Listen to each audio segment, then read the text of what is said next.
intersecting paths that crisscross our lives sometimes lead us to the most unlikely places.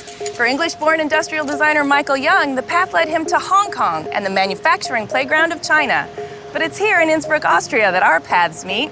I'm Amy Devers, and this is Designer People, where we profile one leading designer and travel the world through their creative connections.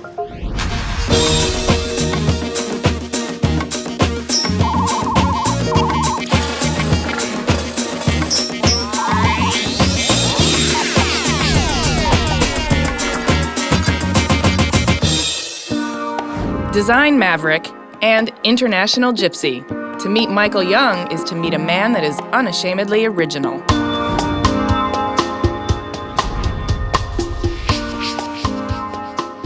You know, in design, I do what is true to myself and what I believe in. I don't give a damn what anyone else thinks or does about what I do.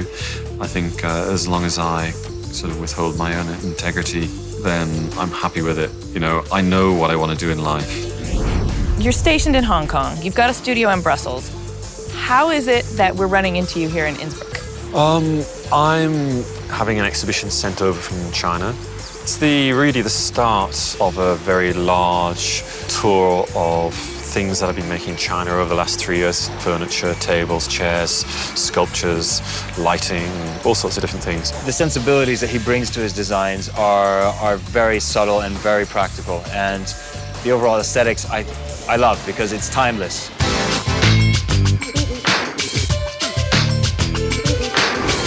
There was an artistic, abstract element, entity in Michael's work, which is always, always makes one curious, even as another designer. You know, there's industrial design, there's industrial decoration. You could say I use industry as a decoration, but it's very powerful and it's commercial, it's mass-produced, and it helps families stay alive. I'm not interested in putting an object in a magazine and go, wow, that was nice. He's certainly one of the, I think, the most underrated designers that has come out of the UK in recent times. He really is.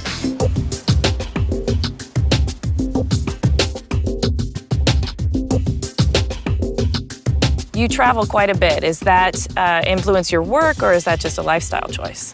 I've always been on the go. I think it probably comes from being younger, leaving college, never having anywhere to live, living on floors, living on sofas. Now, thankfully, I've got it up to 5-star hotels and castles.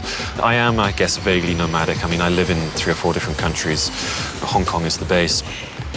I've actually always wanted to get my life to a point where I can be wherever I want to at any point in time. So I've got the studio working very beautifully in Hong Kong. I've got another studio in Brussels, just a very small with a couple of people. Well, it's all part of Michael's nomadicism, isn't it? I mean, he moved to Iceland. They had a place in Belgium for a while. I mean, these are seemingly odd, off-the-map kind of places, but what's off the map these days? There is no real center. 2003, I landed in Hong Kong, fell in love, and just thought, I don't see myself in 10 years' time in London. I see myself in 10 years' time in this mysterious place.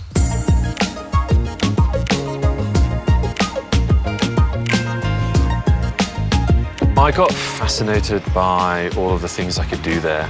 You know, there's a sort of, I think there's too much sort of icing on the cake in Europe when it comes to design. There's too much, it's a sort of overindulged industry. When I go to Hong Kong, it's stripped back and denuded of all of the bullshit.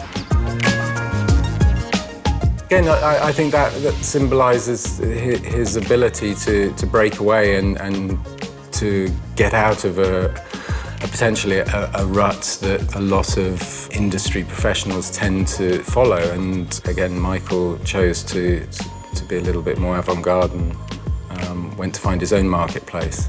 I think Michael's decision to move to Hong Kong opened up a whole lot of possibilities for him. Because you could argue in one degree that you should go to the industry and you help that industry to find a correspondence between East and West, to make the commercial side of these things relevant. So it's interesting for Michael, maybe he's a bridge between East and West.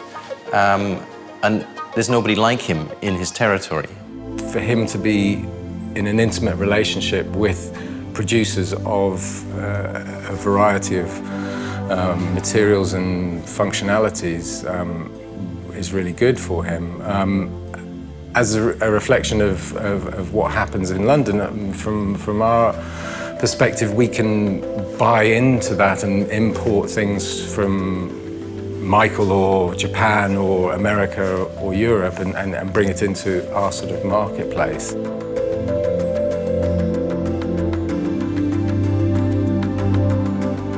A recent Hong Kong project is Pizarro, a restaurant in which Michael undertook every element of the design process.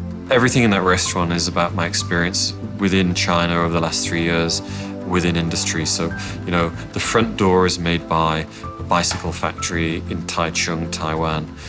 The furniture is made by Computer in Indonesia. The floor is woven using a really new high-tech rattan. The lights I made myself in Mount Fuji and blew them all myself in a little workshop. The main part of the project was actually folding little bits of paper. There's 750,000 bits of hand-folded paper in the restaurant, folded out of, you know, according to the golden section. The lesser is the greater is the greatest of the whole. The only thing I can remember from school for some reason. When I went there, I think people saw Hong Kong as an escape. I speak to designers in London and they're incredibly jealous of the investment that I've made because they now realize that its design is not about marketing, it's about industrialization. And what better place in the world to explore industrialization than in China, the world's fastest growing economy? His moving around the planet, his pinpointing over the years, has given him quite a strong global perspective. And I think it's one of his strong points. I don't think he's somebody who could really achieve what he achieves sitting in London or Milan. He likes to be a little bit out of it, what they say, en marge, out on the edge. The old model of design from Europe is something that is not particularly of interest to me. I love the passion in Europe, but the industry is something which is left behind. Hong Kong really affords me the luxury of having really enthusiastic manufacturers around me at all times. People who will actually invest in research and development of my ideas. They will actually try things for me without even sending me an invoice to actually just see if something is possible. I guess you could say it's a designer's playground. It's just not very glamorous.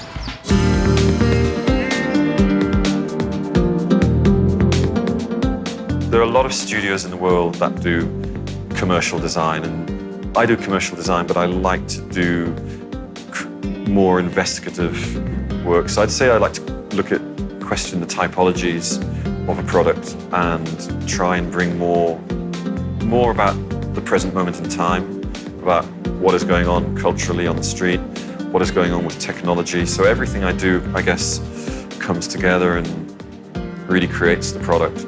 So there's nothing done without a massive amount of research into the process and the factory that's making it. The collaboration with EOPS has resulted in revolutionary speaker designs. You know, for me, what is the most successful project is the one that has the greatest impact on the world and its distribution. And I saw a massive opportunity in China to actually design something beautiful. So we've worked for the last year and a half developing the sound system, the typology, the iconism for the product.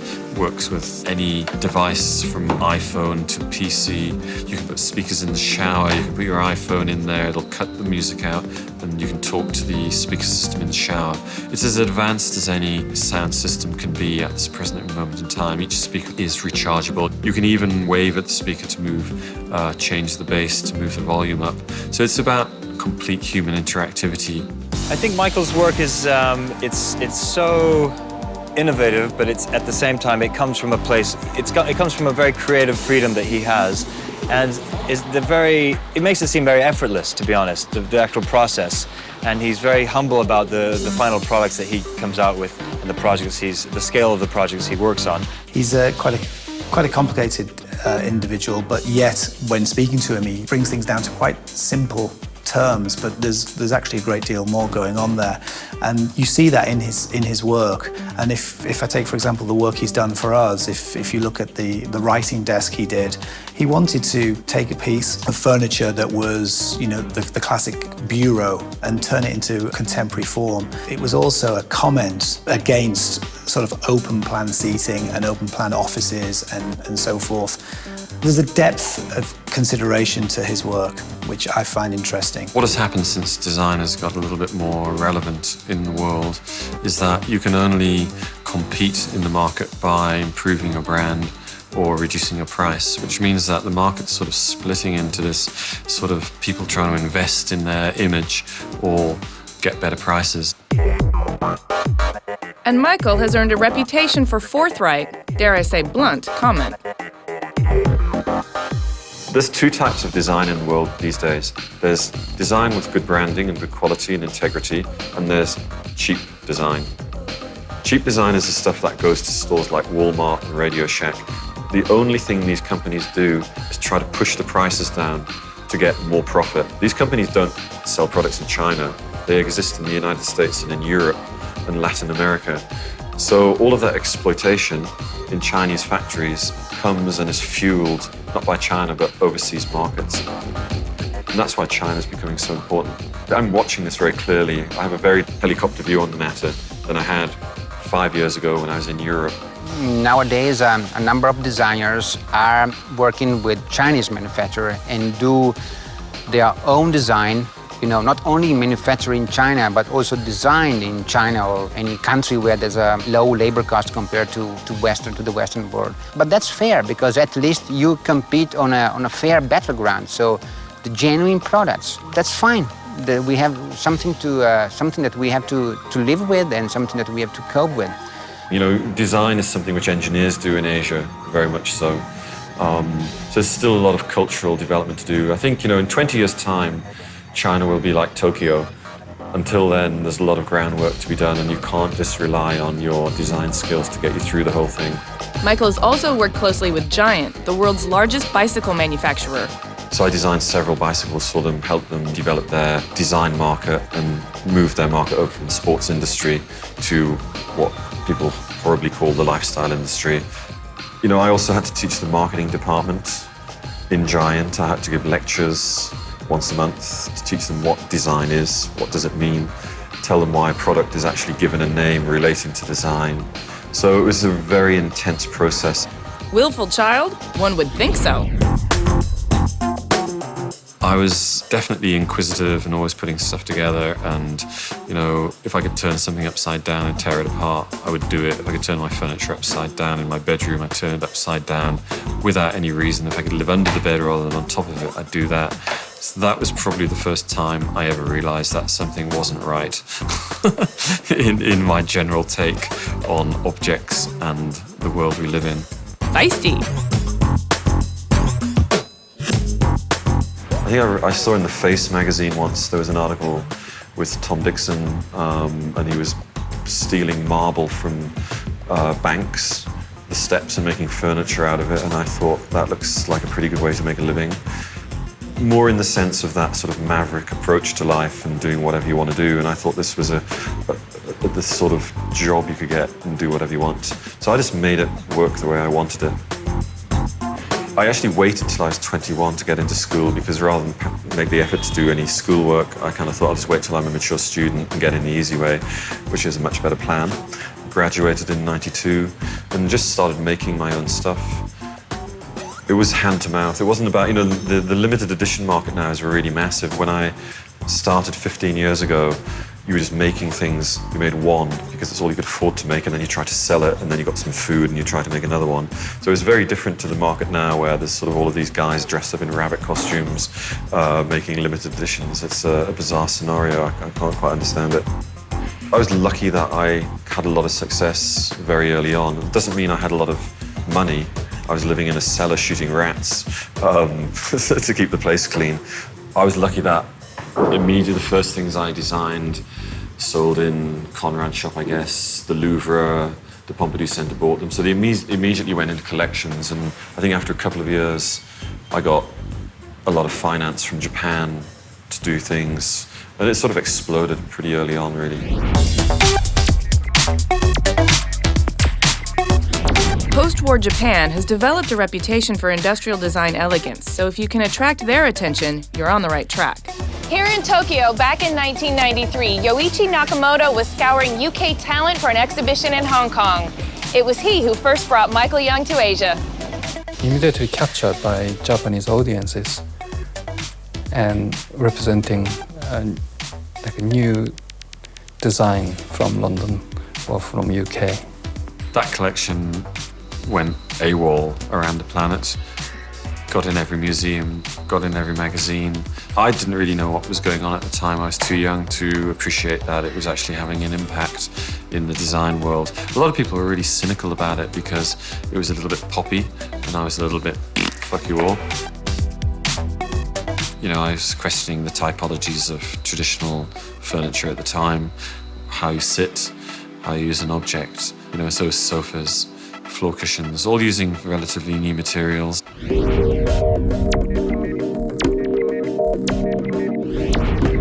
In the industrial heartland of northern Italy is furniture design company Magis, who invited Michael to design a range of indoor as well as outdoor furniture for them in the late 1990s. We did a number of products together. We like him because of his approach to design, which is very easy, and he's also someone who you can really talk to. He has very clear ideas, but it's also someone that you can make a constructive criticism and redefine things on a step-by-step basis. You know, I do a lot of work for Chinese companies that are passionate enough to understand that art and creativity is the important ingredients in industry. I'm working on a very new, beautiful glass range for Tito, one of China's largest glass companies, which we're going to start to sort of help bring them to the forefront of glass design in Europe. But equally, I've been fortunate enough that they're going to market my design to a new type of user in China. You know, the Asian creativity or culture is based on traditional values such as dragons and sort of Year of the Rat, that kind of thing. But a younger generation of Asian consumers coming through who understands a new level of David Beckham, ping pong, that type of thing. So there's a really exciting thing going on. So that means these Asian companies want to work with me and launch my Michael Young products in Asia, in Beijing, Shanghai, whatever. So there's a lot of things like that.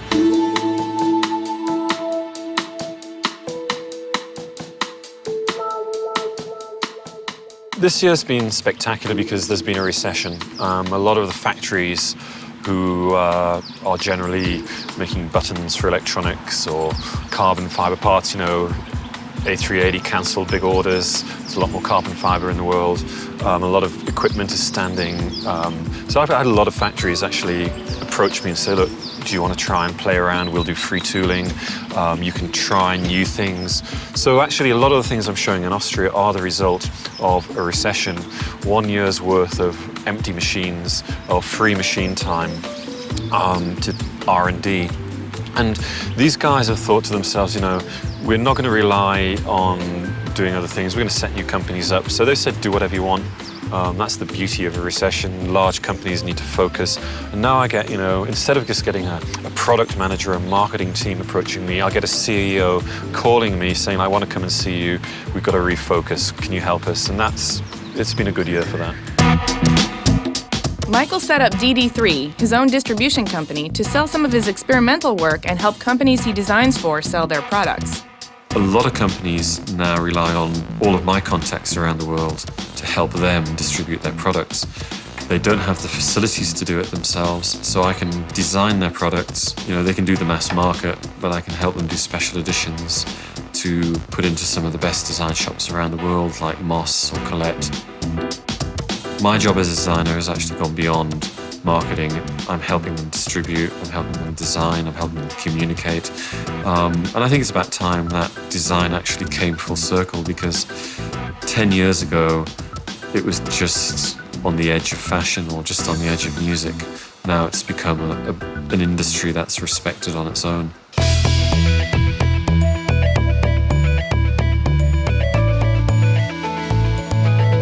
One of the stranger things that happened is over the last 5 years, after working with Lacoste, the media exposure, the last project we did together, was so gigantic. That project was in every single magazine in the world, in every single city.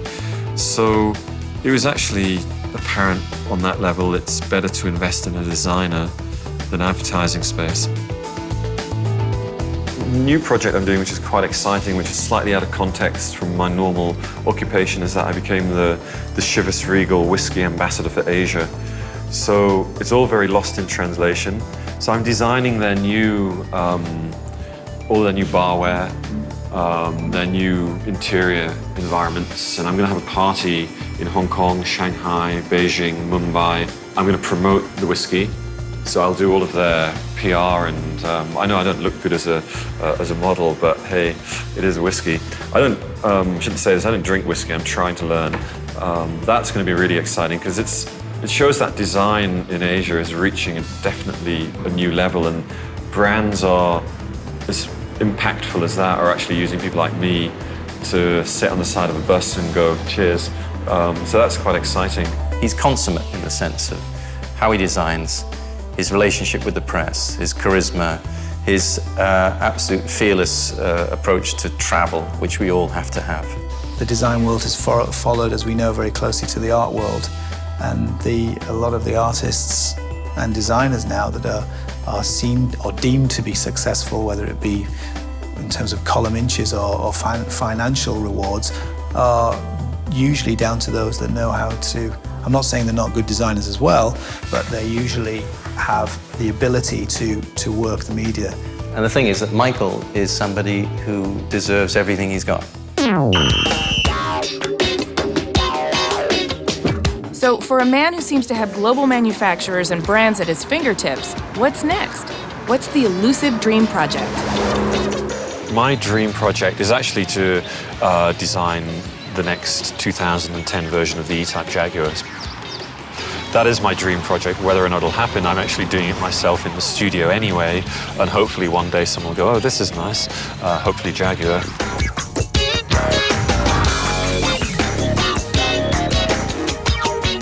To improve design, it's not about getting a fee and designing a glass. It's about getting industrialists to approve of your existence. So now I've got these factories saying, we have the best carbon fiber factory in China, what can you do?